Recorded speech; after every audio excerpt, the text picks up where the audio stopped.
bear with her there. But thank you all for coming. As people come in, we'll just keep promoting them. We're gonna start off by just saying hi to everyone.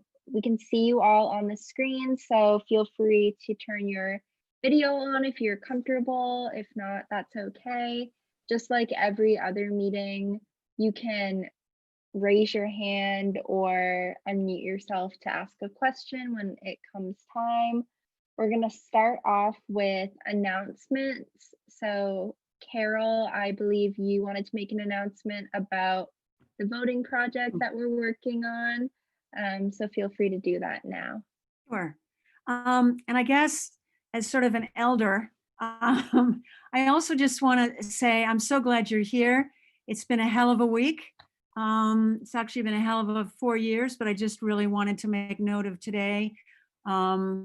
Thank you all for all your part in what you do for our community. I think it's times like this that we need to really remember the energy and the commitment that each of us is giving in our own way and how much we value that from each of you. So thank you so much for all that each of you does. And I know that this time is probably wearing on you like it is on me. So hopefully we'll do okay and we'll be in a better place, certainly in a week. So it's good to have you here. Thank you.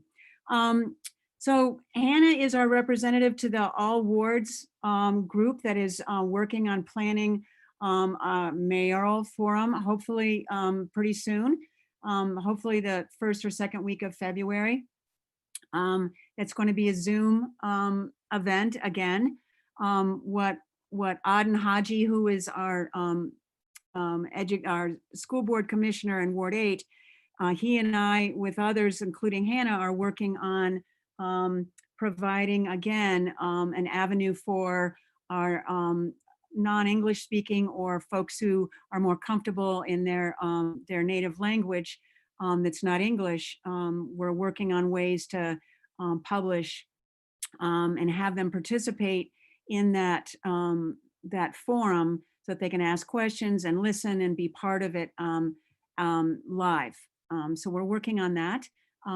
We have asked each of the NPAs if they would support us again as they did in October, and our steering committee voted to do that. So our thanks to Wards 1 and 8 for your contribution to this project. And keep up to date. We'll let you know when the date is set so that you can be part of that when that occurs. So thank you. Okay, now we're gonna go into the speak out section. So if you have something you'd like to speak on, just physically raise your hand or indicate it in the chat. Let's go David, then we'll do Cindy. Hi, thank you for recognizing me. Actually, I have two announcements. If I can do two, it'd be better to do two at one time. The first one is that I'd like to let everybody know I've been the representative from the Ward 1 NPA to the Colchester Ave transportation study that's been going on. And there was a public meeting that took place on Monday night this week. And so I just wanted to update everybody as to what took place at the meeting and where things are heading. The meeting was sponsored by the Chittenden County Regional Planning Commission in conjunction with Burlington Department of Public Works. Now, they have a project team that's been developing alternatives for the past year about the Colchester Ave corridor and how to develop sustainable and safe transportation. So it's really about building a vision for the future.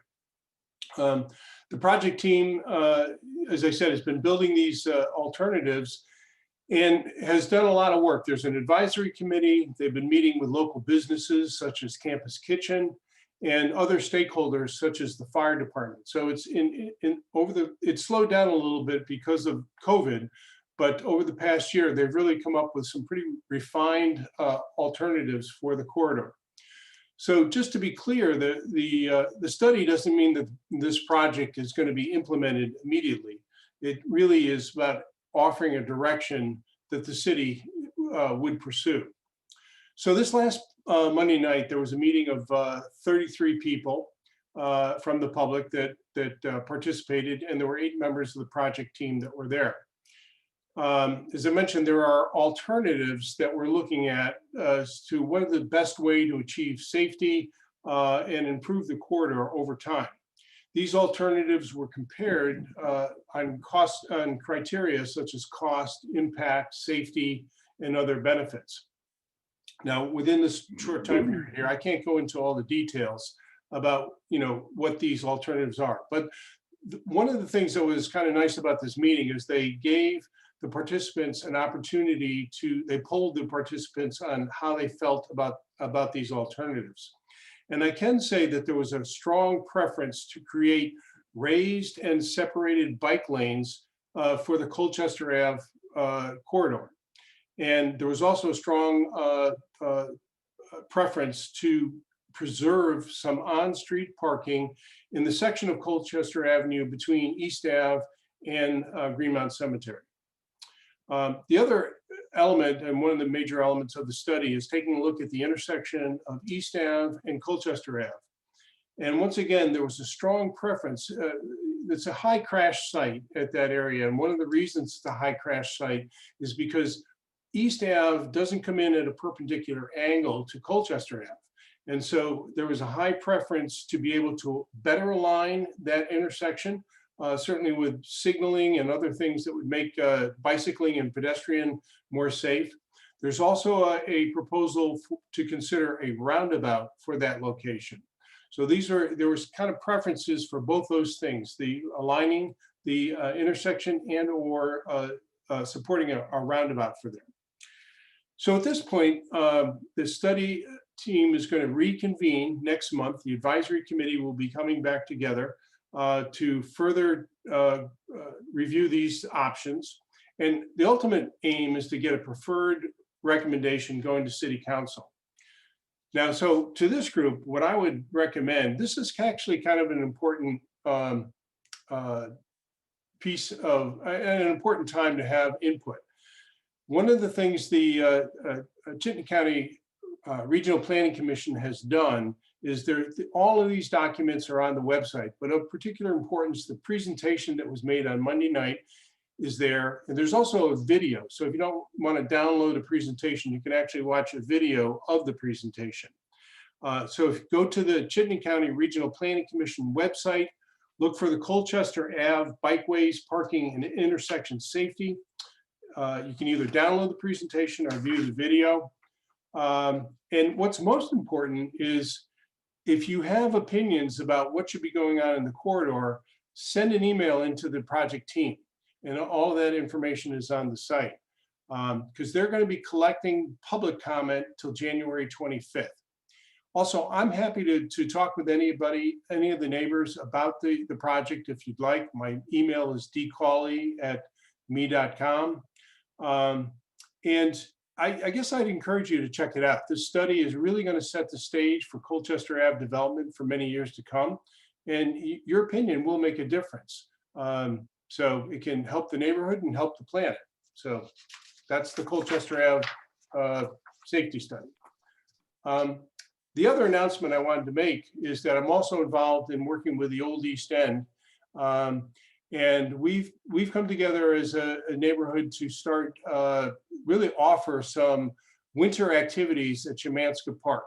The Burlington Parks and Recreation have completed their renovation of a barn there. So it's actually going to be available for public use.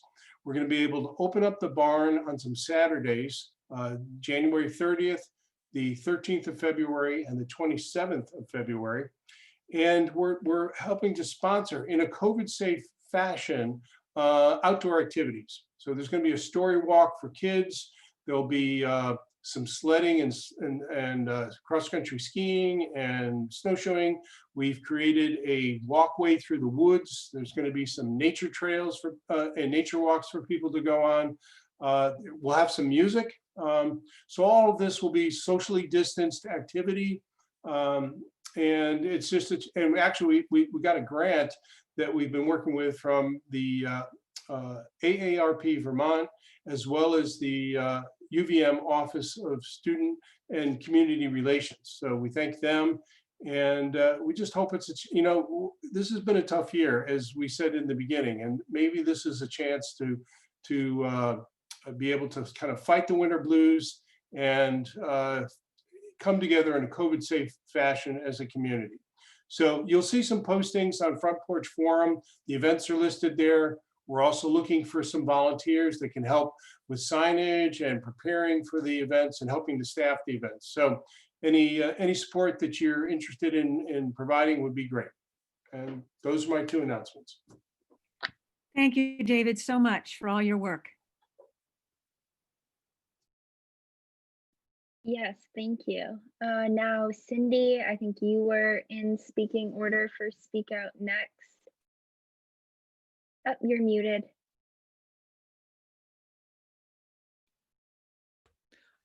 Yeah, thanks. I have, like David, I have two very different things that I want to raise. One is about the speed levels on East Avenue. This is a chronic thing. You've heard me raise this before, probably hear me raise it again.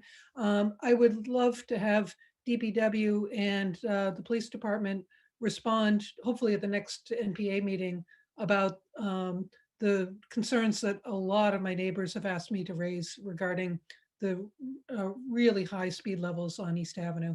And we'd also like DPW to respond to the petition that we put in several years ago now to request that there be traffic calming on East Avenue. We don't know what's happened with that, and we'd love to hear more about that. So that's the first thing. Second thing is much more positive, and that is that I just put in a little free pantry and library in front of my house, 166 East Avenue. It's doing wonderfully. It's lots of fun. Encourage you to check it out, make contributions, take stuff if you find stuff that you could use, and spread the word, because I'm hoping that it'll be a way to get food to people who could use it and reuse things that would otherwise go in the landfill. So, thanks. Thank you so much. And that's really exciting. Thank you for putting that together. Celine, I think you were up next. Great, thank you so much. I just wanted to say hi. I think I know actually almost everyone here, but I'm Selena Colburn and I'm the representative for Burlington's Chittenden 6-4 district to the legislature, along with Brian Chena, and just wanted to give a really quick update and say the legislative session, 2021 legislative session started last week's on a fairly dramatic day. Last Wednesday, actually, it was the first day of our session.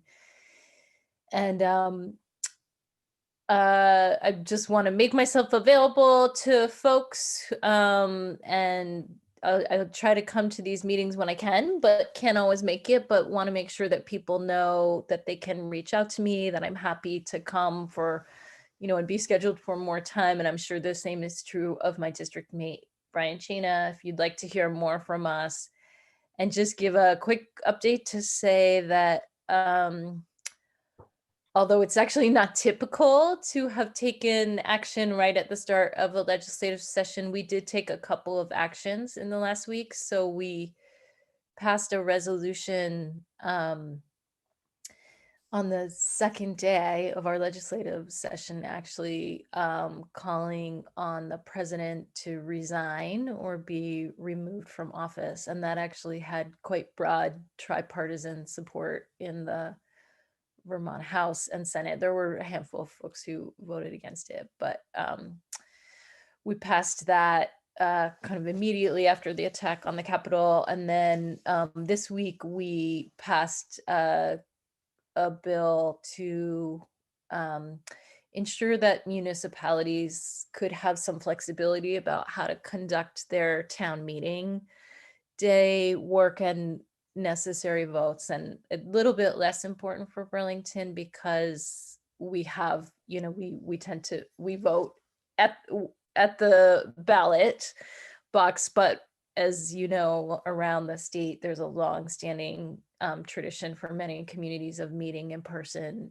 to do things like vote on town and school budgets and things like that in town meeting day. So we created some alternatives, as well as built some capacity, and there'll be some funding available from the Secretary of State's office to ensure that people can get ballots mailed to them. So we took some pretty swift action there. And yeah, just looking forward to see what the rest of the session brings, and really happy to connect and work with all of you whenever there's interest at year end to do so. Great, thank you. Does anyone else want to speak during Speak Out?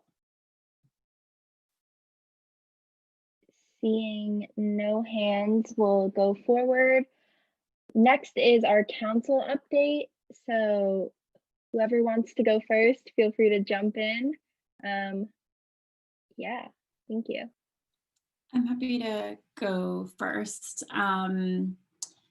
So I guess first thing, I don't know how much conversation or dialogue there's been about this, but I guess I just want to make sure that we at least mention the King Street fire and the tragedy that happened there. And I think we're all still waiting for the report from the fire department. But I feel a pit in my stomach just knowing that building, that maybe it was also building related, which would be awful. But I think, yeah, if folks want to talk about it, if you have ideas on how we can make Burlington safer in that way, do feel free to reach out, and I'll speak for Jack and Jane, to myself, Jack, Jane, or any other counselors. Yeah, and then of course we'll share. I think that report will be public pretty quickly in terms of the investigation. The what I'm going to talk about today is just cause eviction, which I think we already get an update on last meeting, whenever that was. I think that was maybe 2 months ago. So I'll be brief on that, and then I just want to give a quick update on policing and SROs. So the first one, just cause eviction, I think folks know that passed the council 10-2, so it'll be on the ballot in March, which I'm really excited about. The CD&R committee spent a lot of time working on this and did a lot of meetings. So it was good. In the end, I got to work a lot with Sarah Carpenter, who's a Democrat over in the New North End. And everybody got frustrated a lot at every point, but we came to something that I think was, had large support and was bipartisan. And I think it's a really good ballot initiative, and I'm really hopeful and excited to see it pass in March and beyond, so that we can be a just cause community. And happy to, I think I'll send a Front Porch Forum item about some of the details later, but happy to answer any questions on that. The other two things is just, I guess, want to be transparent, is I think folks may have heard about the policing numbers and a kind of what the summer reduction means for the force.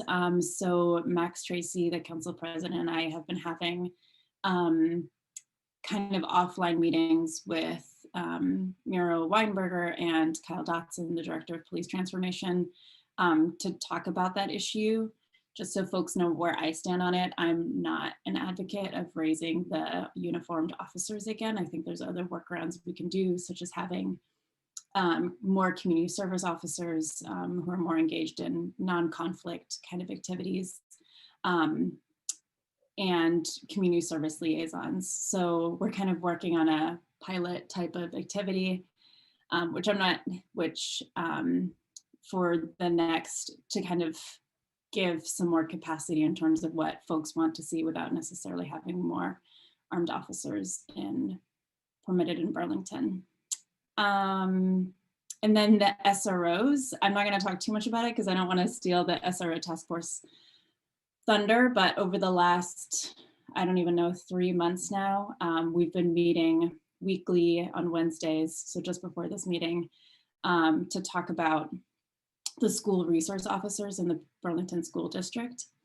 And it's been interesting conversations. The SROs are part of it, myself as the city councilors, and a few various community members, including folks from the school and parents and students. And I think what we've come to, which is maybe not surprising to anyone who knows something about the Burlington School District, is that the school kind of needs to look at reform beyond just the school resource officers, the presence or not presence of school resource officers. I think the report will say, isn't gonna be the make or break on if we see restorative justice and bias in our schools. And so I'm excited for that to come out, although I'm not 100% sure yet what all of the recommendations will be. But yeah, so those are my updates on some of the things that's happening more in the background as opposed to on the council floor.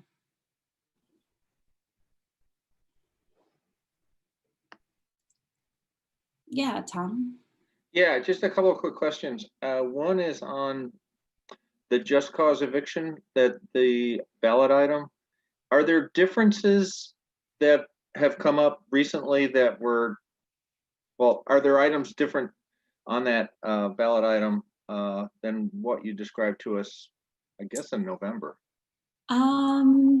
Yeah, so I guess it was more that there was some compromises made around language. So there's no like substantive language. So there are things, for example, it does refer to families, so the family exception, but it specifically says that it's related to if the unit is no longer available for rental. So that was important to me because it's easier to regulate somebody not renting a unit than it is to regulate if a family member is moving in or not. So yeah, there were some concessions around that, but generally it's the same. The big principles are the expiration of a lease will no longer be cause for an eviction, with the exception being for a few things such as owner-occupied triplexes or smaller renovations and a few kind of more logical necessities. So does that answer your question? Yeah, I have one other question. You said that with regard, this is going to SROs.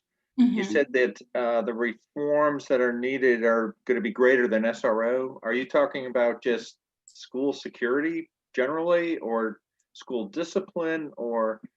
Yeah, or so I don't want to get too far ahead of the task force, but it's not just about, I guess one of the things is just, I guess one of the refrains that we've talked a lot about is how schools are involved in discipline and how that plays out and who's disciplining in schools. So there's some members of the task force who believe schools shouldn't really be in the business of disciplining at all.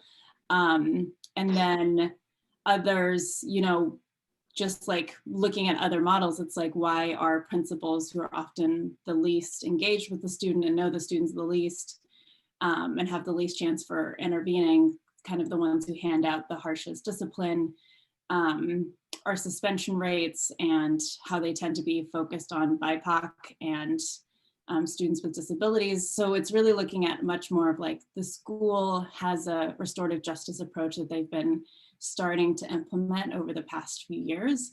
And then just how do we take some of what we've learned and really apply it to the school's policies so that it's not just a restorative framework kind of in terms of some of the communication to the students and teachers, but really in terms of how it works as a school. Okay, do you see this being mostly a city council or a school board or a joint discussion? So this is a report that will go to the superintendent and the school board. I'm the only counselor that's kind of part of this process. And then Aden, who I'm not sure if he's on the call yet, is on that task force as well. Okay, thanks. Okay, Jack or Jane can go now. Thank you. I can jump in, Jane, unless you want to. Go for it. So yeah, I thought tonight would be a good time to hit on the ballot measures that are coming before you all, because usually the February NPA is used for a forum or a debate. And so this could be our last chance before you all vote to kind of talk about those. Zoraya already talked about just cause eviction, which is one of the ballot items. Another one of the ballot items that I've talked to you all about is ranked choice voting for city council races. So switching to a system of ranked choice voting or instant runoff voting, where you can rank your candidates in order of preference. And the bottom candidate in the first round of voting, if no candidate gets 50%, then the bottom candidate is eliminated, and anyone who put that candidate as their first choice would have their vote essentially redistributed to their second choice. It's only relevant in races that have more than two candidates, which city council races, we do see, three-way races pretty regularly. So, so that's one of the charter change items. And I've worked a lot on that, and I'm happy to answer questions about that. I know there's going to be a public education campaign launching around that, I think like in the coming days. And a few different groups are working on that, VPIRG and Rights and Democracy and others. So that should be helpful and get a lot more information out to folks about what that system's all about. Another charter change proposal that I worked a lot on is around regulating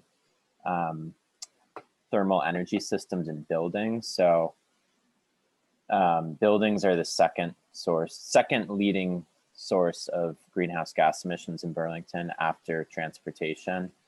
And the city, at least the city council and the administration, is really interested in playing in a much more active role in decarbonizing our buildings, in order to really address the climate crisis and meet the goals that we feel that we really need to meet in the science demands that we meet, which is to really get off of fossil fuels as quickly as possible. And we have the goal set of 2030 for that. And so we feel that it's going to take a more active role from the city to get there. So what this ballot language is really authorizing language that gives the city the ability to regulate thermal energy systems in residential and commercial buildings, including the ability to create alternative compliance payments or carbon assessment fees.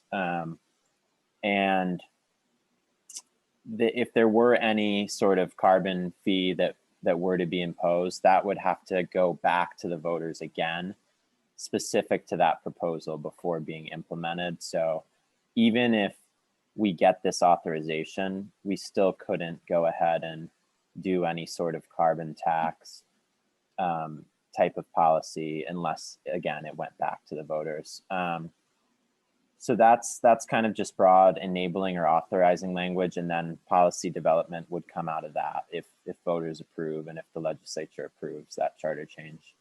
There's an accompanying ballot measure to go with that, because I think there was a lot of confusion and frankly really poor reporting from WCAX on that item that really made it out to seem like, if you vote yes on this, we're gonna just start taxing everyone and forcing everyone to change their heating system, tomorrow, and just a lot of kind of fear mongering about what this charter change is all about. So I worked with some various stakeholders on another ballot item to really make explicit that any policy coming out of this would really prioritize low and moderate income Burlingtonians and BIPOC Burlingtonians. And it's really about supporting the transition off of fossil fuels and helping people get there, not about really it's not about punishing working people. So yeah, those are those are 3 of the ballot items. There's 2 on that thermal energy, and then there's 1 on ranked choice voting. And I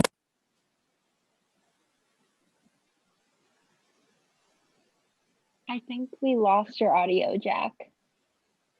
just at the end or for a lot of it? Oh, no, just at the end. You're good Oh, now. okay. No, I was just saying maybe if Jane wants to speak to some of the other ballot items, or I can hit on a few more, Jane, if you want me to. Yes, I'm gonna just go with my flow, and then I'll try and fill in whatever you missed. Well, first and foremost, I just want to recognize and take this moment while we're all together to like really mention that this is a really traumatic time that we're living through, and we're all here right now functioning and communicating, but it hasn't been easy for anyone, and I just want to thank you all for sharing this space tonight. And yeah, there's a lot going on. We've had our record high, highest recorded danger days in terms of the pandemic already in this year. So the 5 highest days ever have occurred the most recently, which is not, comfortable. That's not nice knowledge to know, but it's very real. And these are our neighbors and our community members, Burlington and afar. And it's a lot. It's heavy, and people are losing. I personally, my mom lost a coworker very close to her this past week. It's just everyone kind of is starting to know someone, and it's a lot. So I want to recognize that. And last week was horrific, and I want everyone to know that, regardless if you agree or disagree with my politics or whatnot, I'm a human being, and I want you to reach out to me if you ever need to vent or discuss these things, because it's real and it's heavy, and it's entirely valid to want to discuss this. So one thing I do want to update, because I guess we haven't had a meeting for 2 months now, or we skipped the December one. So I don't think I was talking about divestment or the outcome of that in our last meeting. So I introduced a divestment resolution. We had unanimous support. We had support from the administration, and that was something that everyone voted for. I worked very closely and collaborated in a very amazing way with Councillor Karen Paul, who represents folks in the South End, and that was a really great experience. And she has a ton of experience in accounting and finance, and really offered so much to that. So I thank her again for all of her work on that too. And so, yeah, that resolution, just for folks, it's the Burlington Employees Retirement System. So that's the BERS board. They're required to report to the council no later than April of 2021. So in just a few months, with an updated summary of the city's investments in fossil fuel companies, and also report on a plan to actually divest those assets. And just for if you're a numbers person, the board currently holds about $3 million, or less than 2% of its total equities in fossil fuel assets. So that's what we're trying to divest and shift that into a Green New Deal investment fund, where we reinvest in local sustainable initiatives. We invest in local entities like Burlington Electric Department and projects that are going to really fulfill our goals here as a species on this planet. And so that was a lot of work, but it really did pay off, because there's a really strong plan within that resolution. And that also helps reinvest in BIPOC communities and lower income and folks that identify as such. So it was a lot there, and I'm so happy to delve into that deeper if anyone's truly interested in going over what this really means. But it is overall an ongoing project, but it's an official commitment from the city, and I'll keep everyone updated as we move along through that. Let's see. Oh, so another actually really Ward 8 centric. So we, as a council, authorized, and I believe it was unanimous, CEDO to apply to the state of Vermont's downtown program for the reallocation of sales tax receipts for the materials that are going to, like the building materials that will be used in a project that was proposed by Redstone. And this project is, I believe it's in South Winooski, the corner of Buell, South Winooski. I might be mixing up my streets. There's not that many, so I'm so sorry. But I think it's right, like it's very close to everyone in Ward 8, basically. And it's a 5-story building. It'll be 69 units. I grilled the person who my contact at Redstone about affordability and some things that are still, they just can't answer them because it's really soon or early on in the project. But it's going to be mostly single units, studio apartments, and that kind of thing. So it's a pretty substantial project. 5 stories is pretty big for a town our size, especially in this like kind of close knit area. So thought that would be definitely mention worthy. And I think, yeah, I'm not really sure. I feel like you guys hit on all the ballot items, but correct me if I'm wrong. Can we ask a question? Go for it, Tom. Yeah, just a couple I didn't understand. One is the divestment piece, is that a ballot item or is that just city council action? That's a council action and that's an ongoing thing. There'll be hearings through the Transportation, Energy and Utilities Committee. And yeah, that's something that is not going to be on the ballot. I just wanted to update you as to where we are and what that vote was. Sorry, I did not clarify. I didn't understand what you said about CEDAW. The sales tax is going to go to something, and then you started talking about this new development at South Winooski. Yeah, so we authorized the for CEDAW to apply to a program it's for the reallocation of like sales tax receipts for the building materials that are going to be used in the housing project itself. So we weren't like pulling the trigger on necessarily like the whole project or anything like that, because we still are learning so much about it. But we just basically voted to say, hey, you're allowed to apply to this program. Oh, okay. Yeah. All right. So does that answer everything on that, or? Yeah, but I've got a question for Jack too. Go for it. I'll be quick. No, I'm glad you're asking questions, Tom. Yeah, I'm trying to just be concise. And with regard to thermal energy, what's your thoughts on?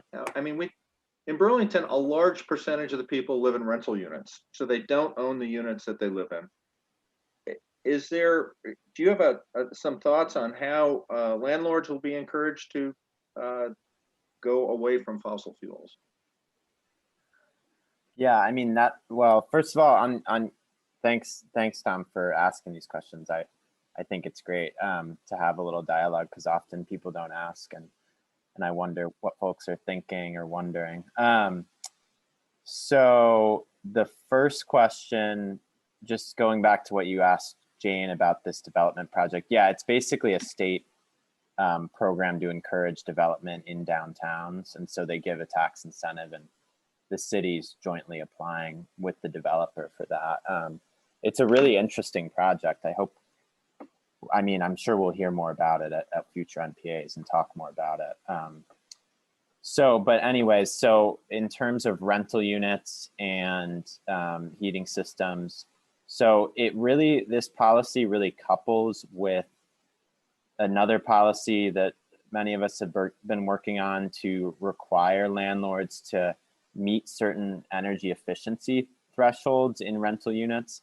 A lot of these rental units are super leaky and inefficient in terms of thermal.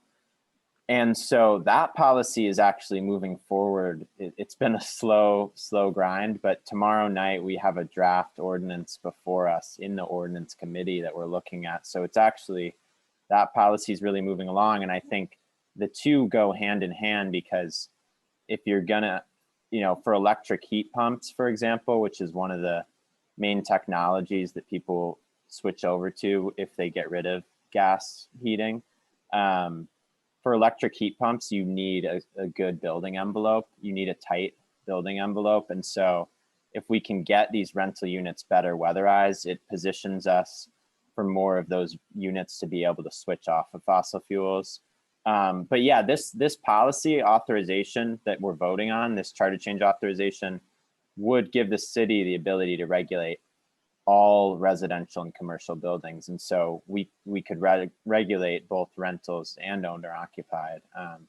And 60% of housing is rental. So that would certainly be a big part of it. I think we need to get this authorization before we really dive deep into the policy development, because if we don't get the approval from voters and from the legislature, we can't do it at all, Tom. So I don't have a detailed proposal for you about how we would move rentals off of fossil fuels, but that would definitely be a huge part of the intention if we get this authorization. Okay. Can I ask just one other really quick question? Yeah. Okay, this I think is for so, unless Jane, we're out of and time she's here. talking about the divestment. And Jane, do you know what the current situation with the Burlington Pension Fund is? My understanding is that even as of a couple of years ago, it was grossly underfunded. Is that still the status, or has that No. changed? Yeah, so to my knowledge, and I worked with the chair of that board and Bob Hooper and just about everyone who has any involvement with that board and any experience with prior attempts to divest. This is actually probably technically maybe earlier last year would have been better, but this is the best time to actually divest because of how the standing of the portfolio currently. So that's not underfunded. I'm trying to think of specifically, because I did have this conversation, and I apologize, this was back in September. But I didn't get that inclination from anyone I talked to, or and we went over like serious numbers for a long time on making this work. So I don't think that's currently true still. Okay, it 2 years ago it was at like 77%. Yeah, I don't. Yeah, that's not. No, I don't think it is underfunded. I'm sorry. I wish I could be more specific, and I can look more into that and answer your question more thoroughly. All right. Well, thanks. I've Yeah, asked of course. probably too many questions. No, You should never be too quiet many. For a while. Thanks, Tom. And then Selena had their hand up to ask Jane a question, and then we'll go to Carol. And then I think Jack had some final thoughts on ballot questions as well. Yeah, thanks so much. Thanks so much for your work on the divestment issue, Jane. As someone who also worked on that issue, it's been just amazing to see the shift that's happened with your leadership. So I really, really thank you. And I'm just curious, you talked about the pension fund board, and I'm just wondering, but because my understanding is ultimately they're really the stewards of the board and would make any final decisions regarding divestment or divestiture strategies. And so what is it sounds like the two committee is looking at it some, but what is the kind of role between the council and the pension board in making this decision? That's such a good question, and I'm sorry if I didn't clearly lay that out or go into detail. So what's happening with the board, just kind of for transparency's sake, they're having a leadership shift. So while they have a new person come in, they asked for more time to be able to do this thorough analysis of where things currently stand and where they see themselves going and what that timeline is going to be. So originally it was going to be, earlier on, like February, March, what have you. And we agreed on April for this person to really settle in and be able to be acclimated to the position, and also just understanding the pension fund and all of the different moving parts within the retirement system and everything in terms of money and Burlington. So what's going to happen is in April they're going to report back with this analysis and this timeline. And then that's something that, you know, we're going to take as a council and also as the TUC committee and the CAO of the city, CEO Shad, and the administration is also going to be kind of in on these hearings regarding this. And you know, there's going to be, we don't really know what to expect. It's just going to be a thorough analysis of where things are being invested currently and what can be taken out of that. But it overall, I mean, it's supposed to be 100% divestment. So it's just a commitment to, we commit to 100% divestment. We don't know how long it's going to take. Obviously, it's going to be a reasonable amount of time. I mean, we all have our personal goals. I wish this could happen tomorrow. But, you know, it could be 5 years or 10 years, but it's not going to, you know, there's going to be some type of reasonable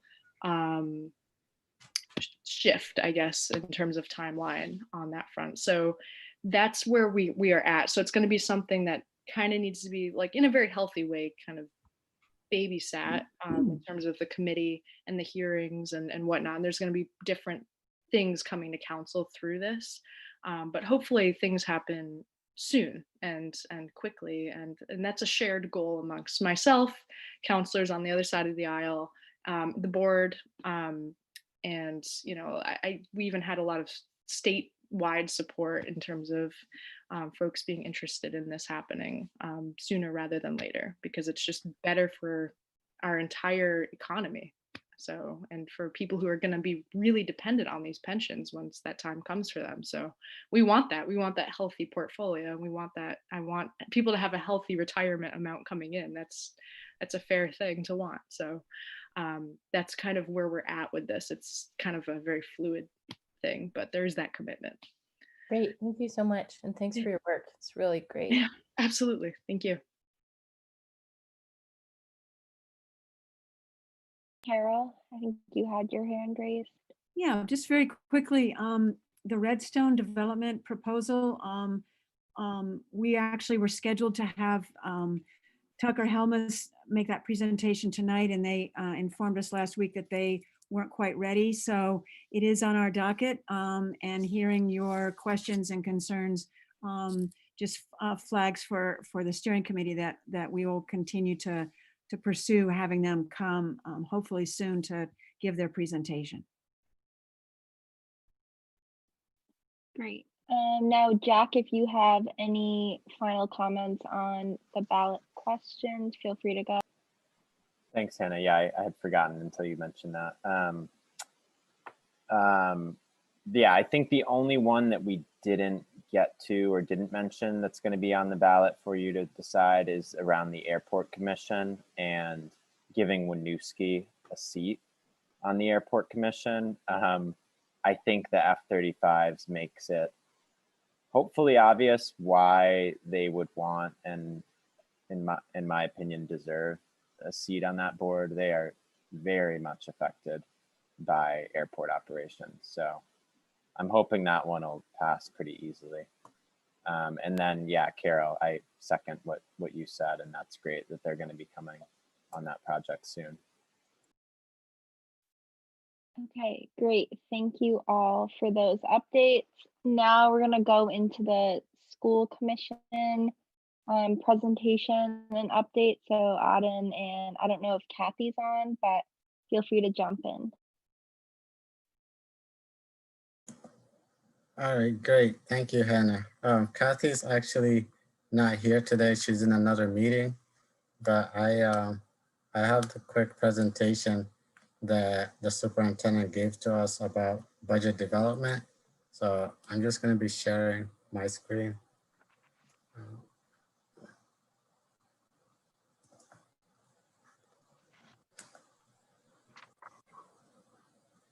Can folks see that? Okay, great. And if there are any questions, I'll do my best to answer them. And if I can't, then I'll provide my email so folks can reach out to me, and then I can direct you to folks in the district. So as folks know, we started talking about the budget, and right now we are doing like the purpose and next steps for budget development. This is the presentation the superintendent gave. And so the overview is that we're gonna review cabinet ideas for possible reductions, discuss surplus and how to use it, and update on tax estimates, and also provide direction for the following next steps for budget votes. So in terms of the budget benchmarks, these are the numbers that Nathan Lavery, the finance director, provided to us. And I'm still digesting some of this information myself, but in terms of budget benchmark amounts, this is what was presented to us yesterday. So the most important one is the 6.23%. And again, I'm still kind of new with these terms and these numbers, but I just wanted to give folks the opportunity to look at what was provided to us on the, at the school board. And so the next slide, budgetary assumptions, baseline growth in PCB relocations is going to equal $5.2 million increase. And so again, with the BHS being in Macy's, that's going to cost us $2.4 million, which includes rent and related costs, plus repayment of fit up costs. And also we touched on the BTC relocations, which is $460,000. And the estimate based on the current locations.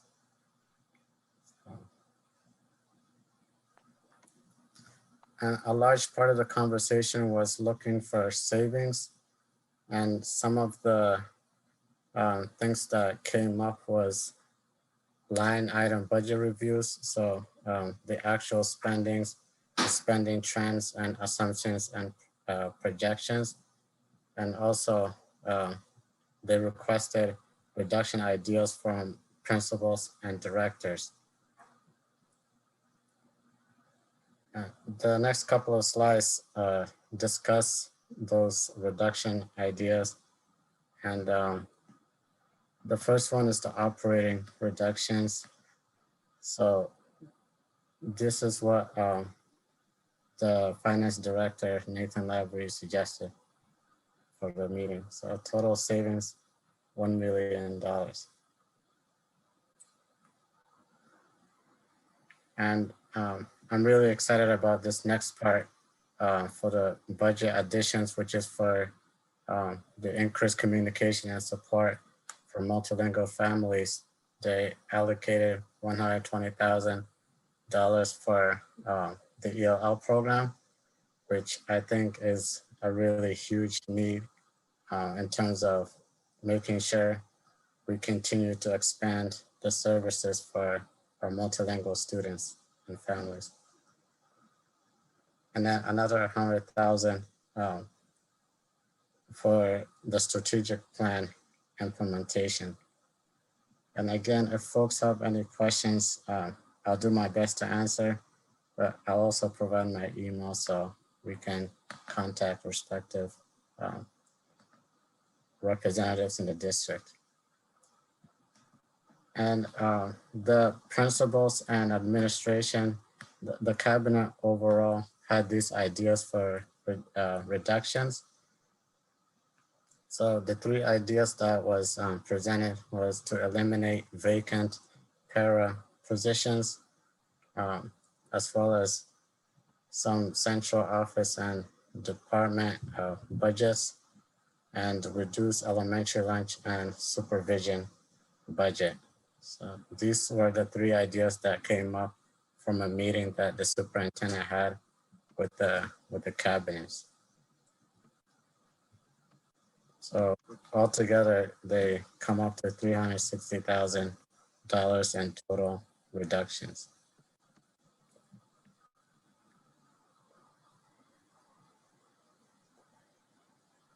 And here's the updated expenditure budget for the fiscal year estimate.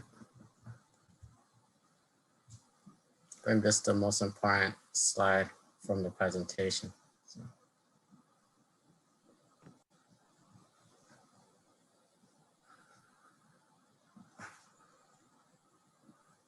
We also talked a bit about the surplus from the 2020 fiscal year, and it amounted to $6 million in surplus.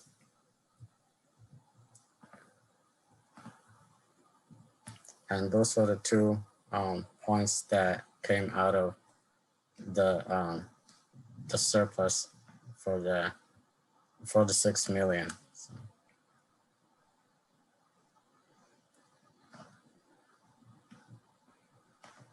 And then here's some information about tax rates.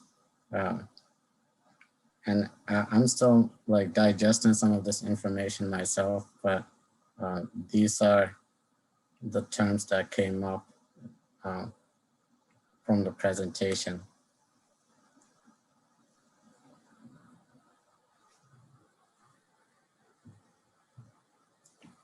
And this presentation is available on board docs. So if folks have questions or further, or they need further explanation about anything in the presentation, I can definitely reach out to the superintendent and make sure that those questions are answered. So, and these are tax variable estimates.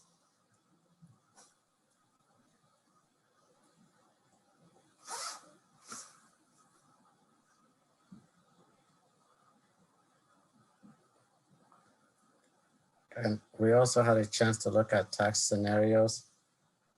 For the current one, the current estimate, we're looking at 7.15% in homestead tax increase, and then for education spending growth, 857,000.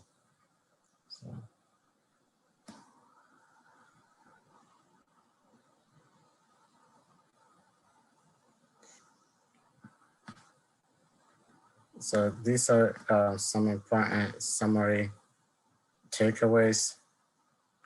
Real effort to control spending and impact on taxpayers, as well as although budget increases 3.5%, surplus funds have reduced the need for an increase from the taxpayer supported education fund to less than 1%.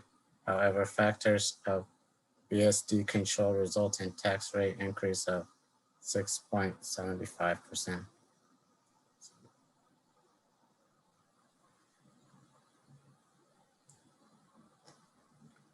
And so these were some of the discussions that they had at the finance committee meeting that's going to happen tomorrow.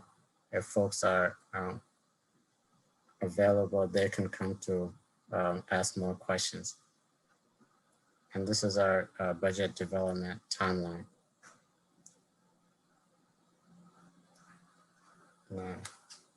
Thank you. I'm more than happy to answer any questions, but again, this presentation is available on board docs, and if I have any trouble answering any questions, I'll be more than happy to provide my email so we can get those questions answered. And I'll stop sharing my screen. Great, thank you. Does anyone have any immediate questions? We'll also make sure we get that presentation up in the minutes so you can be directed towards there as well. But I'm not seeing any hands, so thank you, Aden, for going through that. That was really helpful. Jack has his, yeah. Sorry. Hey, I got a text from I believe Amanda Hannaford, who's watching on YouTube and was hoping to ask about the just about the plan to use the old Macy's building and any updates you could provide on that. In terms of I the, didn't get the exact. I'm waiting on her to send me the exact question she had. okay. But yeah. In terms of the Macy's building, I mean, to my knowledge, we don't really have much updates. I can definitely look into that, and if there's a email, I can forward that to her, that information. So. Okay. All right. Yeah, that sounds good. The two of you can maybe connect offline and follow up. Yeah. Thanks, Adam.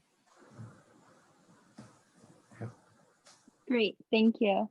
Now let's move on to the UVM presentation. So Wendy, I heard you're going to kick us off on that. So thank you for being here tonight. Yes, thanks so much for having us. I'm going to walk you through a little bit of our spring restart plan for testing and quarantine and isolation and things like that. And then I'm going to turn it over to Gail Shampnois to talk about some of the work that her office has been doing with off-campus students. So our spring restart plan is largely going to mirror what we did for fall. A large proponent of our success for the fall semester was with a robust testing plan, and we're going to have a testing plan that's very, very similar to what we did last fall. All students will be required to do a pre-test. They notify us that they're ready for it, and they're mailed a pre-test.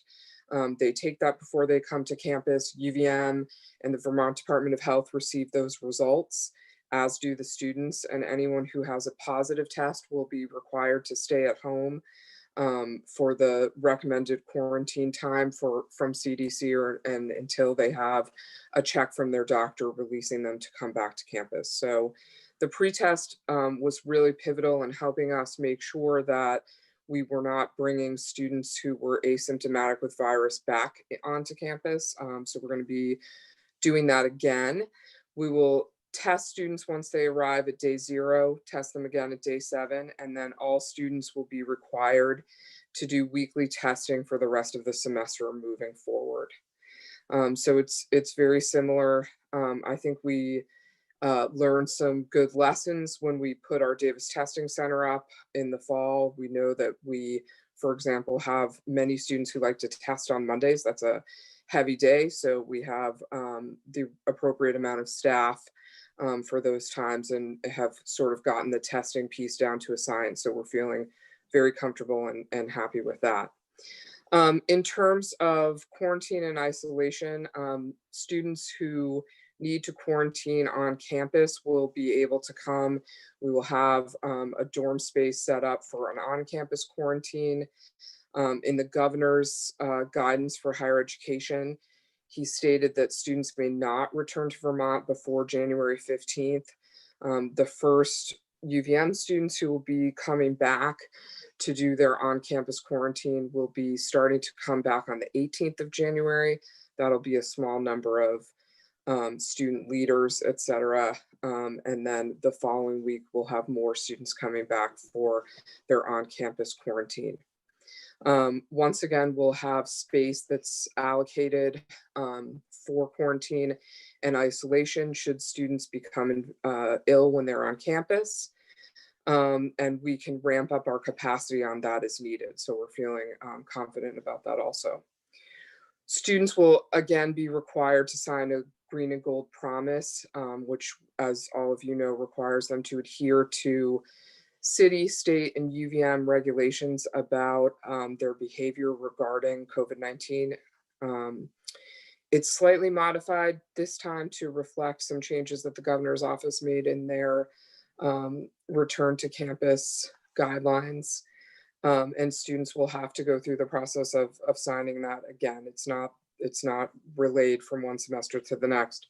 They need to go through the process of signing it again. We're going to have the same kind of disciplinary procedures, which are very strict. If you have a missed test or you have broken a COVID violation, you are subject to dismissal. I think everybody probably read in the paper that we had a number of students that were dismissed last semester for not following the green and gold promise and the COVID rules. So we're going to stick to that again. We are also going to be practicing de-densification of our campus. We're really pleased that students can come back and be on campus with us, but in order to accomplish that and keep the appropriate amount of distance and cleaning for students in classrooms, part of their coursework will once again be online and part will be in person. We've had some questions from folks in the community about some tents that we're constructing on campus. Those are permitted by the city. We had them last semester. We took them down while students were away and are putting them back up. They serve as auxiliary space for students for study. I think everybody knows that also that the libraries and other buildings on campus have been de-densified. So we have a very small number of students who can be in a library at one time, and we need some additional space for students to study. And so we've erected some of these tents, which are what we call winter weight. They have some airflow in them, but they also do have some heat. They are monitored and required to have students be distanced while they're in there using them for study space. I want to really thank the city for their partnership with the university. We have been meeting with city employees and folks from the Vermont Department of Health and Champlain College on a weekly basis throughout first semester. We took a little hiatus during December when students were home, but those meetings have started up again. They've been really useful for us to be able to keep each other informed, bounce ideas off one another. And I want to thank folks from the city and from the Vermont Department of Health for participating with us in that. And lastly, before I turn it over to Gail, I'd really like to give a shout out and a thank you to our students, because the university has done a tremendous amount of planning for fall semester and for spring semester, but without the cooperation and commitment by our students, we would not have been able to be successful. And I'm really proud of how they've been able to overcome the really difficult challenges that COVID has put in front of them and been successful at learning and maintaining safety on campus and in our community. So thanks very much to the students. And I'll turn it over to Gail. Thanks very much, Wendy. And I really appreciated, Carol, how you opened the meeting and you were talking about the trauma that we've been going through as a country. And I want to let you know that students feel that too. And we just, our thoughts are out with them. And also for the King Street fire, we did have some students who fortunately were home with their families, but they were impacted by the fire, and we're providing them with resources and support. We did an off-campus survey in November of this year, and 1,231 students took that survey, and 75% of them said that they would be living in their rental after Thanksgiving recess and before classes start up on February 1st. So I do believe we had a good number of students who have been in our community during break. We had 65% of them live in Burlington.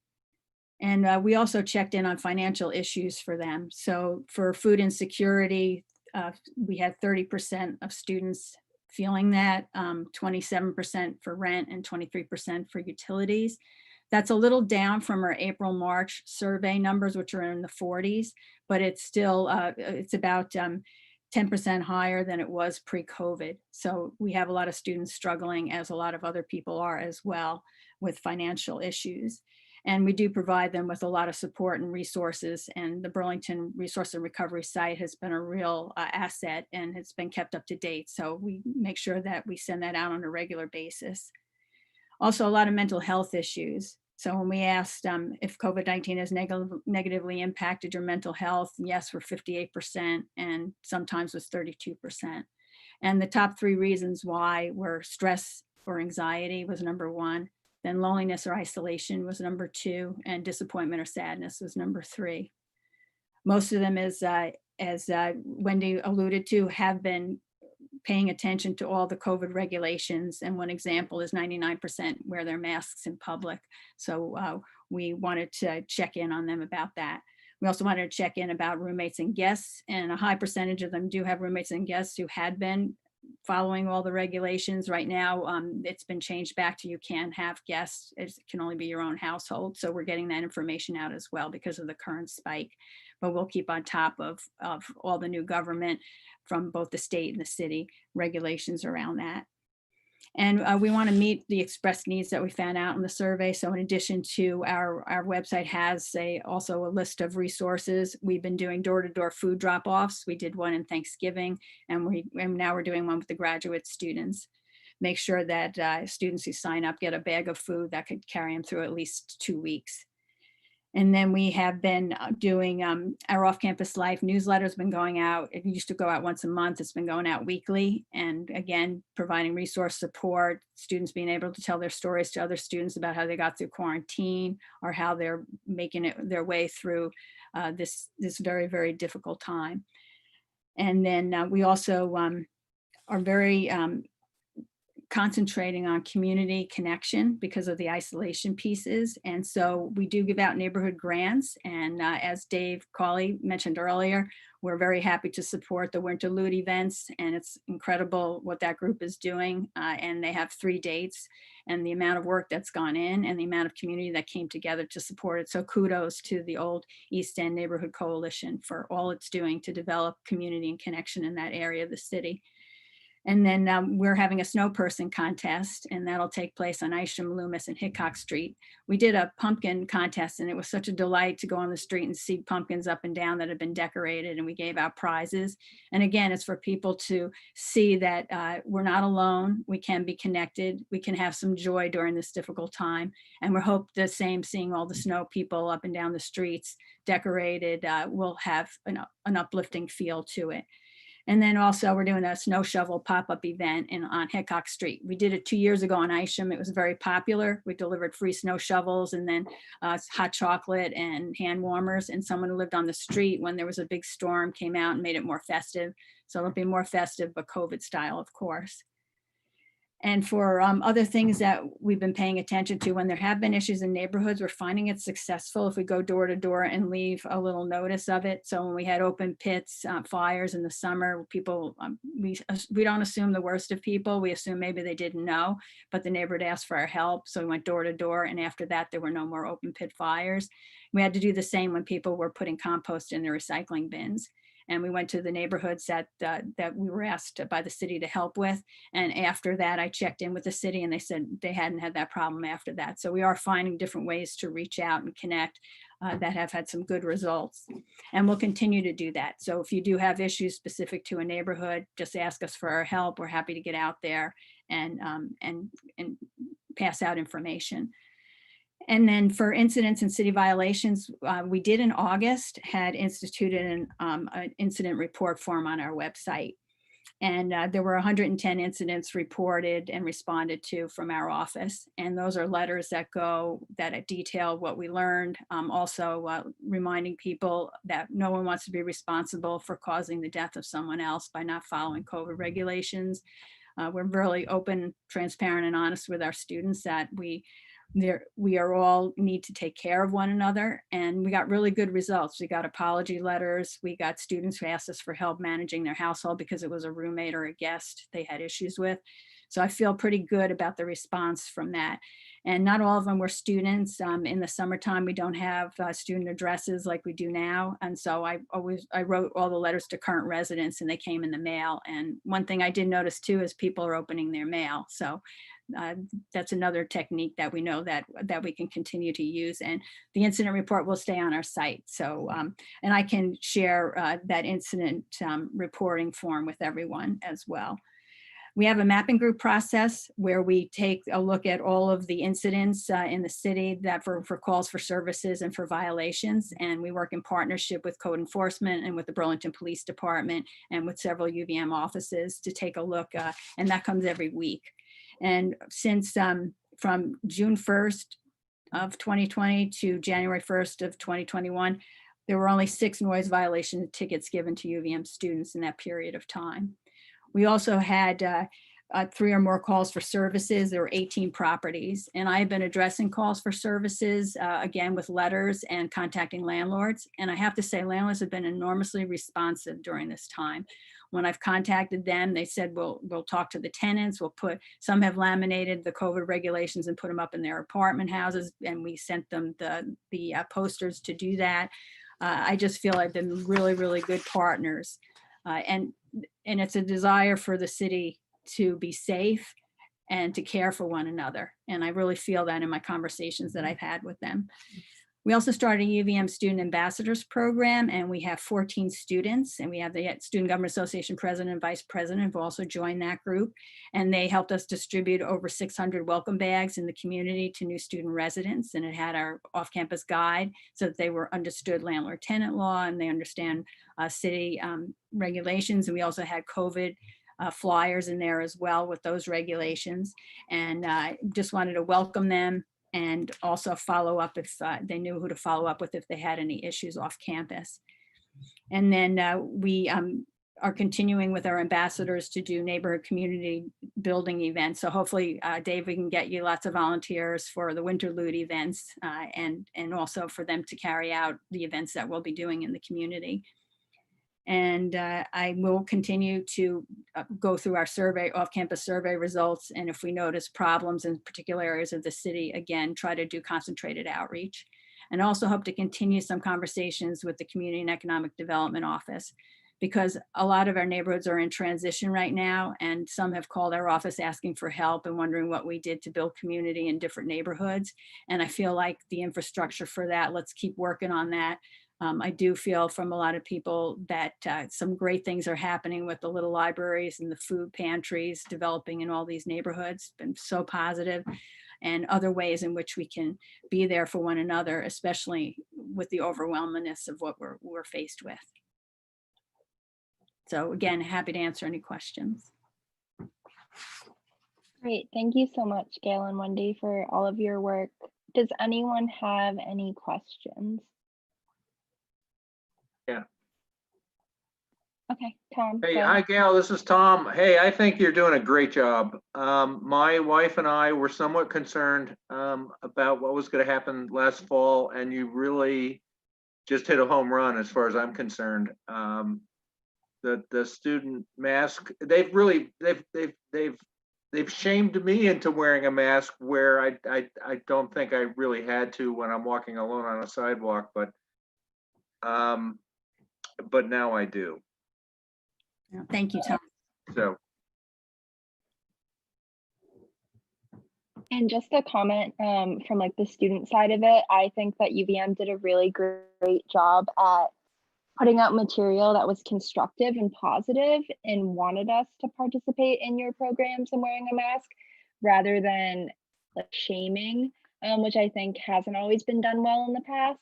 So that's a big thank you and good job, Gail and Wendy, for that. Because I know I would say at least all of my friends have really committed themselves to following COVID protocol from UVM and take it really seriously because of that.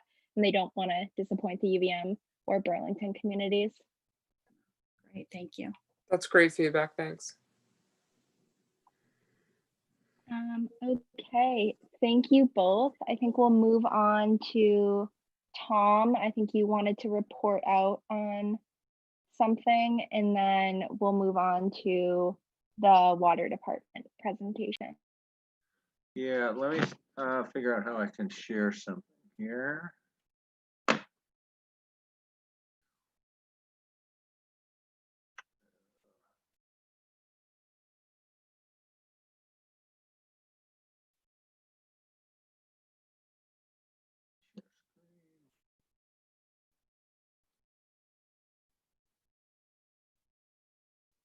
Is that visible? Yeah. Okay. I'm going to go very quickly. I've only got a few minutes. I wanted to talk a little bit about Green Mountain Transit. That's the bus company that operates out of Burlington and actually throughout a fairly substantial piece of the state. And just to give people a flavor for what it is, what we do, and answer questions if there are any. So who we are, the CCTA is a predecessor of Green Mountain Transit. It was formed in '73, and then the Green Mountain Transit Authority and CCTA were merged in 2016. And you can see it. The service is much greater than Chittenden County, including Washington, Franklin, Grand Island, Lamoille, and Orange counties. We do have a board of commissioners, and there's a fair amount of buses out there. So we have 115 revenue vehicles. Not all are big buses, but that includes microbuses and some other vehicles. You can see we have 180 employees. I think out of that, 130 are drivers and maintenance people, and 950 bus stops. You can see our business is sort of broken down into urban and rural, and here you can see the urban, and the profile's a little bit different for rural, but you can see that this is a service that's financed strongly by the federal government and state, with local operating revenues making up the difference. You can see here the total operating expenses for the year that I think ended in 2020 was about $21 million.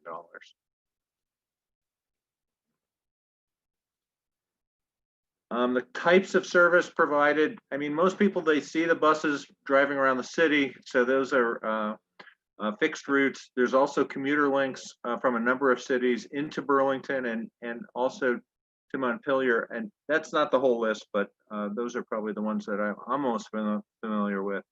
We also service some ADA clients, and there's a contract actually with, I believe, Medicaid to provide pickup and delivery to doctors' appointments. And you can see here also some other things, weekly grocery shopping trips. There's seasonal mountain service to ski areas. I think that's mostly Stowe and Sugarbush. And then there's Myco Transit that just started. That's a service in Montpelier that goes to the hospital in Berlin. And GMT actually provides a lot of passenger rides. So you can see this is a little bit old. The current numbers, sort of to give you a perspective, in the calendar year 2020, the numbers are way off because of COVID. So this gives you an idea of what we were doing before COVID and where we expect to be once this ends, which I think COVID is expected to impact our the budget year that starts in July of 2021. But I'm expecting that the second half of that, which would be the first 6 months of 2022, will be back to something close to normal. So you can see here, there's 2.86 million passenger rides. You can see the breakdown. So it's fair. There's a fair amount going on. And I'm not going to go through all this, except for I just want to bring something up. And Jack, you probably would really like this. This is the fleet electrification. We do, as you probably already know, we have 2 electric buses. I think we're pretty new in requesting electric buses, and they're really in a sort of a shakeout mode. There have been some issues with them, but working with the manufacturer to get through them. The plan, I believe, is to replace fossil fuel buses with electric buses as we can afford it. And also the last bullet here is important, and that right now we're in a zero fare service mode. So for people who are trying to catch a ride from place to place. There's limited seating on the buses, but there are there's no fares at this point. And last but not least, if you do have questions or if you have ideas about GMT, I would appreciate it if you can call me, if you would contact me, but you can also contact John Moore. He's the general manager. You can see his name and number, or his name, number, and email here. And we're very open to ideas. And that's really all I wanted to say. Any questions?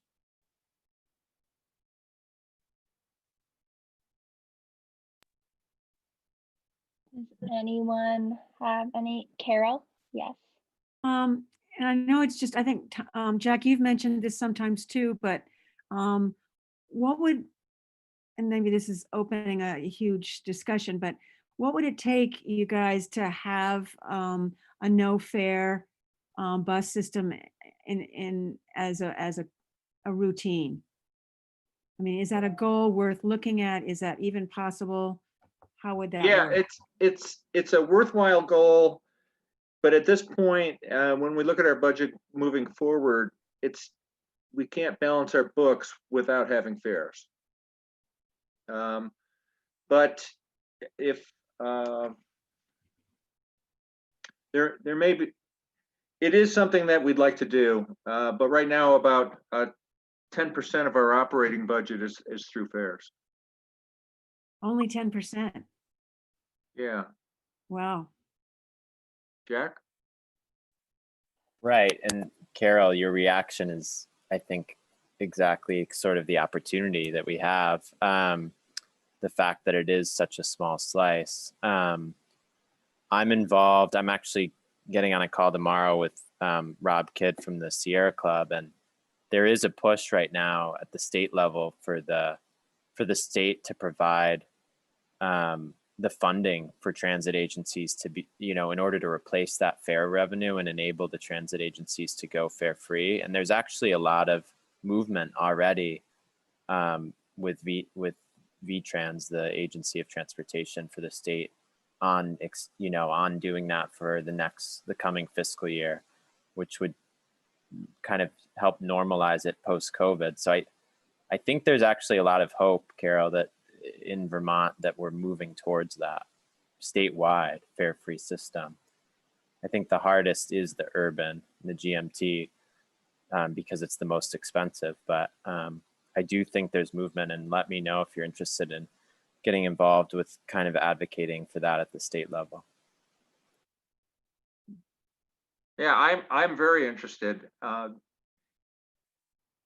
And yeah, maybe we should have a discussion offline. Yeah, let's do it, Tom. I would love to. Okay.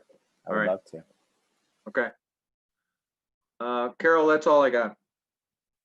Is there just one more question? Actually, I'm sorry. Anna, that's all I've got.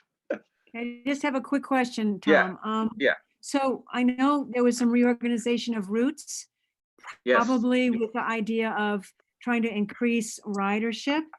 And then we had COVID like shoved in the middle of all of that. Yep.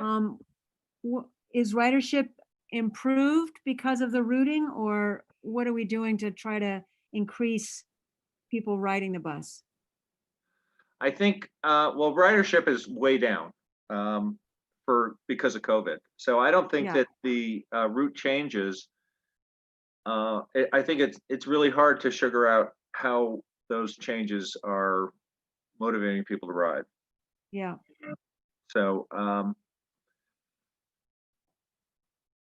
there was a concern, and it's going to sound somewhat trivial, but I think it actually is important, and that's somehow the way that the bus routes were described when they went from numbers to color codes was a little bit different, and there was some confusion about where buses were going, and I believe that if it hasn't already been, it's going to be resolved by putting out different route descriptions. But to be just to back up just a bit, yeah, the ridership is way off. And in fact, for the commuter buses, I mean, sometimes there's only a handful of people on them. Yeah. Now, this just one last comment is that we are doing okay for the fiscal year that ends in June, mostly because we got a fair amount of COVID money to sustain us through this period. And it's not clear, but I've got a finance meeting tomorrow where it may come out exactly what monies we're going to get out of the second round of COVID money from the federal government. So we'll see what that's going to do, when we're going to get the money, and how that works forward. Great. Thank you, Tom. Yep. Thank you for that. Now for our final presentation of the night, it is going to be from the water department. So feel free to jump in, whoever's presenting on that. Hi, can you guys see the presentation? Yeah. Great. So thanks for having us tonight. I know that you guys have had pretty jam-packed agendas, so we do appreciate you making the time. My name is Jenna Olson. I've presented to your ward a few times in the past. I'm the Water Policy and Programs Manager for Burlington DPW's Water Resources Division. I'm joined tonight by Jessica Lavalette. Jess can wave. She's the one in the very bright blue dress. Jessica is our Customer Care and Finance Manager. So the purpose of tonight's presentation is just to go back over and give you guys a refresher about where we're at with our rate and affordability project. We did present to the NPAs back in the fall of 2019. And as the steering committee may recall, we actually had planned to do another round of presentations in the spring of 2020, actually in March, right when everything kind of fell apart with COVID. So, you know, in light of all of the COVID stuff and just, you know, the financial impact and the general upheaval of life related to the pandemic, we did put the project on hold for the remainder of 2020. But we're back in action now. So we're relaunching outreach efforts this month. We've rebooted the project. We presented to Board of Finance the first week of January, and are now coming to all of the NPAs between this month and next. And I'll go over the rest of the outreach schedule as we move forward, but this is just sort of a general update. I guess just backing up and reminding everyone, the purpose of this project, it all started in April of 2019 when the City Council directed the Water Resources Division to evaluate affordability programs, alternate rate structures, and alternate revenue sources for our water resources rates. Now, the reason for all of this is that, you know, the tension, or the reason why we need to even consider financing and sustainability of rates, is that, you know, the tension between our core values is a constant balancing act. We need sustainable funding to maintain the infrastructure that is necessary, both to provide clean, safe drinking water to everyone and to treat and manage the wastewater and stormwater before it drains to the lake, where our drinking water ultimately comes from. But if the cost of service isn't affordable, then our ratepayers may not have equal access to the amount of water that they need. So we have to really make sure that we're striking that balance. Now, the first thing that we really asked ourselves when we launched this project was, you know, how much does it actually cost to provide water service in Burlington? And, you know, who's using that water, and are they paying a proportional amount of the costs based on the demand that they're putting on our system? Now, our distribution system has to be sized appropriately to provide adequate flow to all of our customers. But each customer class is different, and they don't all place the same demand on our water system. Now, the infrastructure that provides that base level of demand, that's our smallest circle here in this graphic, that's just for normal residential and commercial water usage. our pipes would be a certain size, and the fixed costs for, the chemicals that we use to treat, the electricity, the pumps, all of those things necessary to provide that clean, safe drinking water would be finite. But what happens when we add things like watering our lawns and gardens, or peak demand, when we're all using water at the same time, like when we're all doing dishes after dinner, everyone's giving their kid a bath. At that point, we get to that second circle, and that's when we see our distribution system has to be that little bit larger in order to provide water for both that base level demand and those extra capacity flows. Now, this final circle, the biggest one, that represents fire protection. And that's how large the system needs to be in order to provide flow for all of the private fire services in the city if necessary. Now, every building has a domestic water service line, but almost all commercial buildings, institutions, and large multi-unit residential buildings who have any sort of fire protection system also require a separate, larger service pipe to provide that fire protection. Now, as we mentioned before, as the size of the pipes increase, so do those fixed costs that are needed to treat and deliver the water. So let's go back to the original question, which is, are all customers actually paying the proportional amount of the cost to provide their property with water?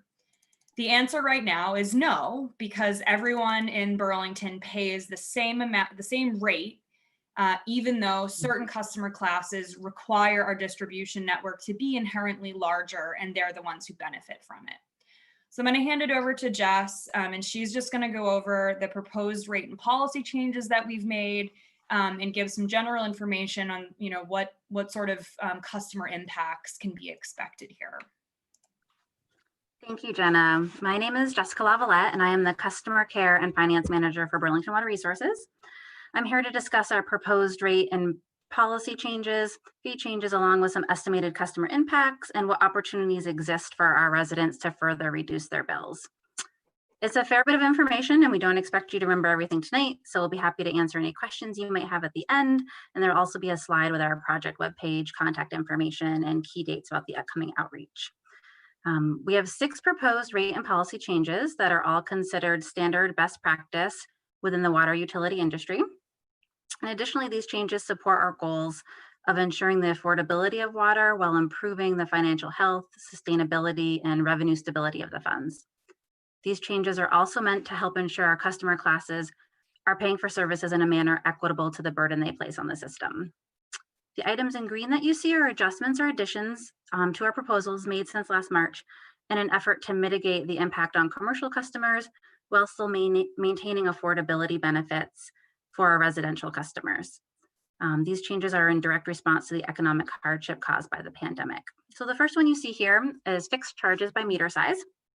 We are proposing a fixed fee for both water and wastewater that escalates based on meter size, beginning with 5/8 inch meters up to our largest size of 6 inch. This is important because our current rate structure is entirely volumetric, which means our expected revenue is based on how much water we think residents in Burlington will use in a given year. And unfortunately, a cold, rainy summer or global pandemic can't be predicted in the budget process. So incorporating a fixed charge for all meter sizes will ensure a nugget of revenue for us to count on to provide stability for the funds. This type of rate structure is also viewed favorably when we need to borrow money and allows us to qualify for lower interest rates in some cases.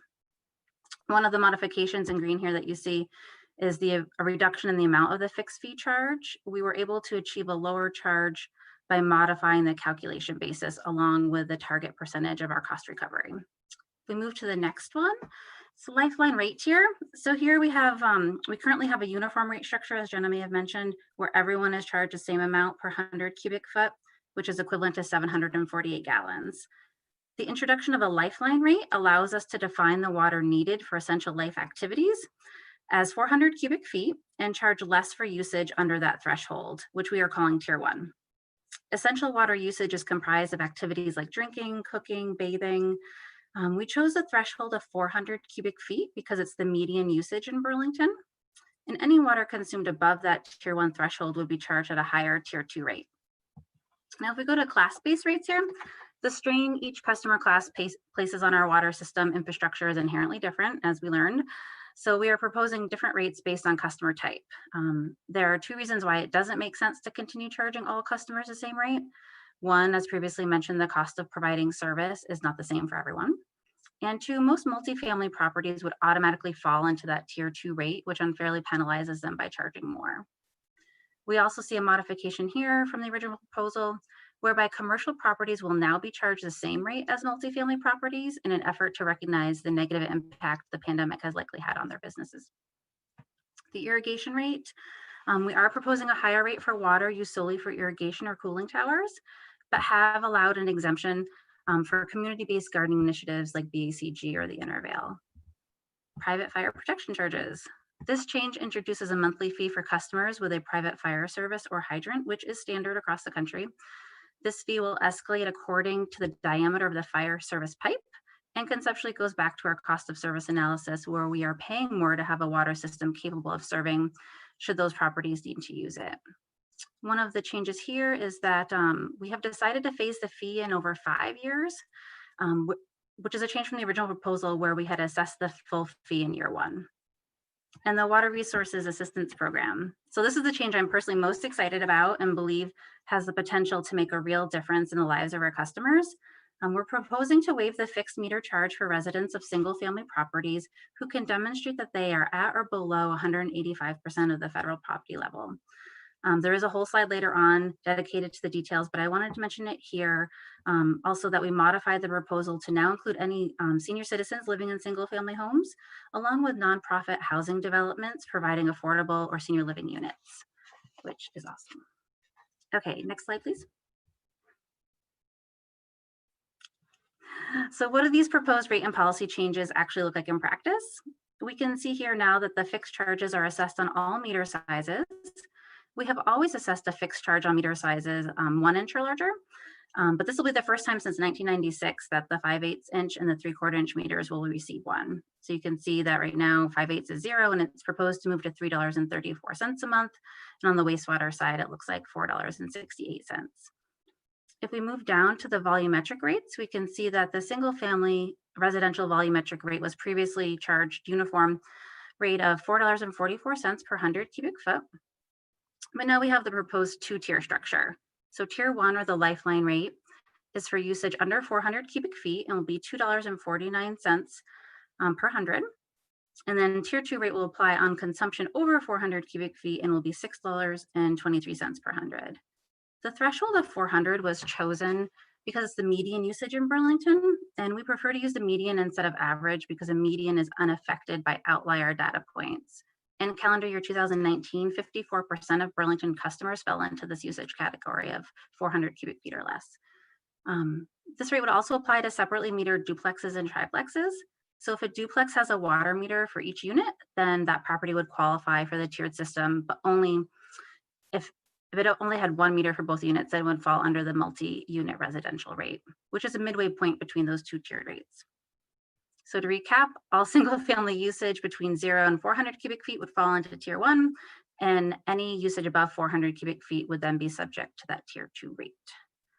The rate for, as we go down, the rate for multifamily mixed use and commercial is currently $4.44. And we are proposing that it remain the same for all, but at a slightly lower rate of $4.36 per 100. This does provide some relief because they are typically larger consumers and would actually pay more if eligible for those lifeline rate tiers. Our previous recommendation did have mixed use and commercial classes at a higher volumetric rate to reflect the cost of providing service, but we decided to, for the upcoming fiscal year, to leave them at that lower rate to mitigate the presumed negative effects the pandemic was having on those customers. The irrigation rate is currently a bit higher than the uniform rate, but it will be increasing substantially to $7.48 per 100. This does reflect the cost of providing service and sends a pricing signal to conserve water when use is not for basic needs. The wastewater volumetric rate is currently $6.20 and will be moving to $6.08 for everyone. There is not a cost of service rationale to charge raised water rates based on class. If we move to the far right column, we see that the private fire protection charges are proposed for the first time and do escalate based on the diameter of the pipe. These rates reflect 20% of the intended full charge as they are being phased in over 5 years. The combined water resources bill also contains 2 other charges not included on this table. Stormwater has been charged since 2009 and is assessed based on property type, with single family, duplex, and triplex homes being charged a flat fee, and all other properties are charged directly based on their actual impervious measured at the property. The stormwater rates are proposed to increase by 5% across the board next fiscal year. And our water bill also contains a franchise fee charge that we are required to pay to the general fund according to city charter, and that is currently 3.5% of our sales. Next slide, please. Okay, sorry. As part of the rate study, we did create a model that utilized consumption data from calendar year 2019 to calculate the estimated financial impacts for each account. As noted, actual bills will vary based on water consumption, meter size, availability of private fire protection, and whether the customer is eligible for RAP. Our typical customer is indicated by the median volume row there, and they will see virtually no change in their water bill. This is because they are now able to take advantage of that tier 1 lifeline rate, and those savings offset the new fixed meter charge. If that same customer were eligible for our customer assistance program, then their estimated bill now drops to about 15.7% a year. Our low volume customers, that top row there, will see an increase due to the fixed meter charge being assessed for the first time, although being eligible for RAP here also significantly reduces their estimated bill. And as we go down the list, we see varying impacts on our other customer classes, with most increases being related to private fire protection and the stormwater rate increase. It's important to note that a large increase doesn't always correlate to a significant monetary increase. As we see in that first example, a 15% increase is actually only $52 a year, or just over $4 a month. I also want to stress how the pandemic and related stay-at-home emergency orders significantly altered consumption trends. This calendar year, we have seen an average increase in residential consumption of about 10% and a decrease in commercial usage of about 30% when compared to the previous year. So we have developed a customer account impact summary request for folks to fill out if they are interested in receiving a projection of how they will be impacted by the proposed rate changes. This will include data from our model along with information about their post-COVID consumption trends. Next slide, please. We've discussed how the impacts of our proposed changes will vary by customer class and habits, but overall, we expect bills to be higher for those customers who have vacant homes or unused irrigation meters. This is because of the fixed fee and is certainly an opportunity for them to consider removing the meter permanently. Properties with protective fire infrastructure should also expect to see an increase, and this would be a chance to validate, their internal records against ours to ensure there are no sizing discrepancies. We do expect bills to be lower for those customers with that typical usage of 400 cubic feet, or those who qualify for RAP, and this is because of the lifeline rate and the fee waiver. And of course, any efforts to reduce usage above that tier 2 threshold would further shrink overall bills. Next slide, please. RAP, the Water Resource Assistance Program.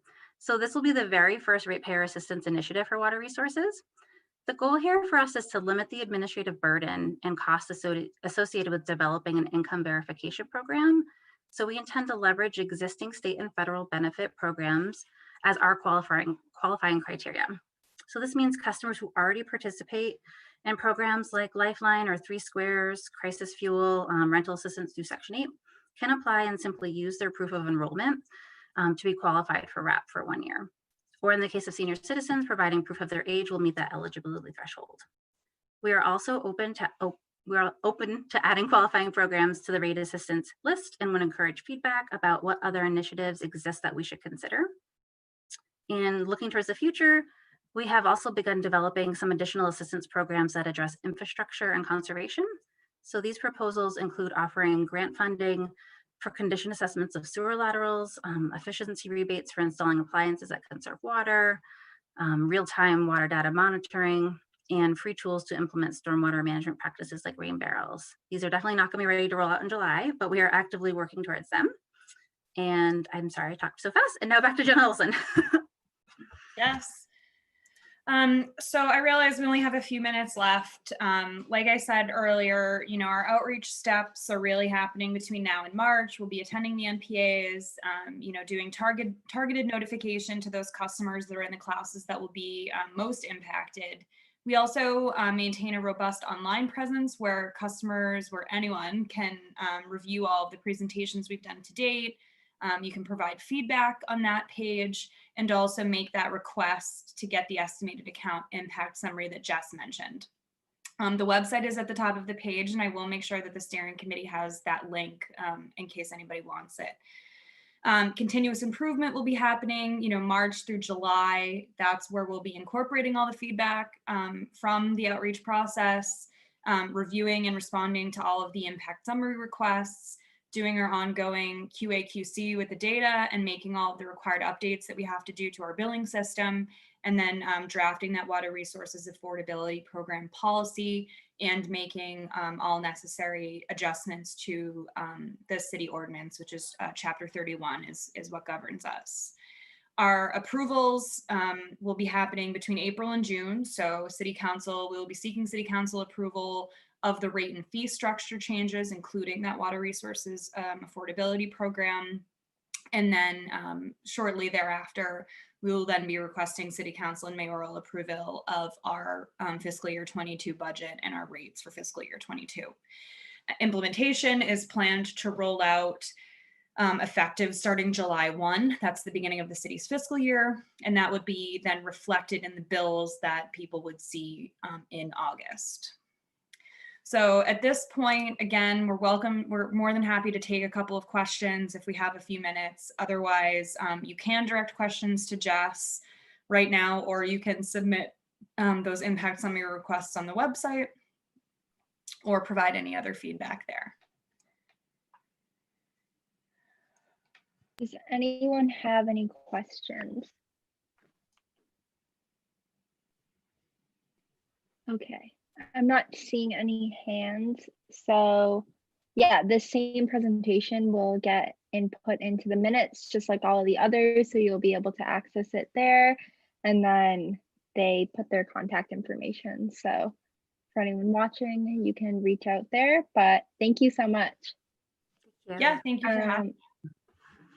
Of course. So the final part of the NPA is we just wanted to give another shout out asking for suggestions of what presentations you'd like to see at the meeting going forward.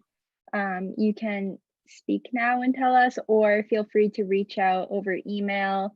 All of our emails are listed on the agendas, so you can find that there, but we just want to make sure we're forming the NPA around what you're interested in.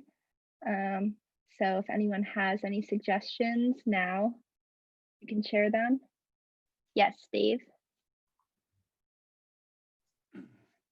I just wanted to let you know that, we've talked a little bit about the old East End, and, there's been an organization that's come together and we've been working on some community activities. And as part of it, one of the things we've been doing is researching the history. Because it's surprisingly, this Ward 1 has really got a lot of history to it, and it may be history that not a lot of people know about. So the reason I'm bringing this up is that at some point in the future, there's no rush or anything, but if the NPA would be interested in hearing about some of the background behind how did this ward get developed, who were some of the key players? What did it mean? We'd be happy to provide something like that. Great, thank you. Yes, thank you. We'll definitely reach out to get you all on an agenda soon. Okay, I think that's the end of the meeting. So thank you all so much for coming, and for those who presented, thank you for sharing information with us. But yeah, bye everyone. Thank you for coming tonight. Thank you all so much.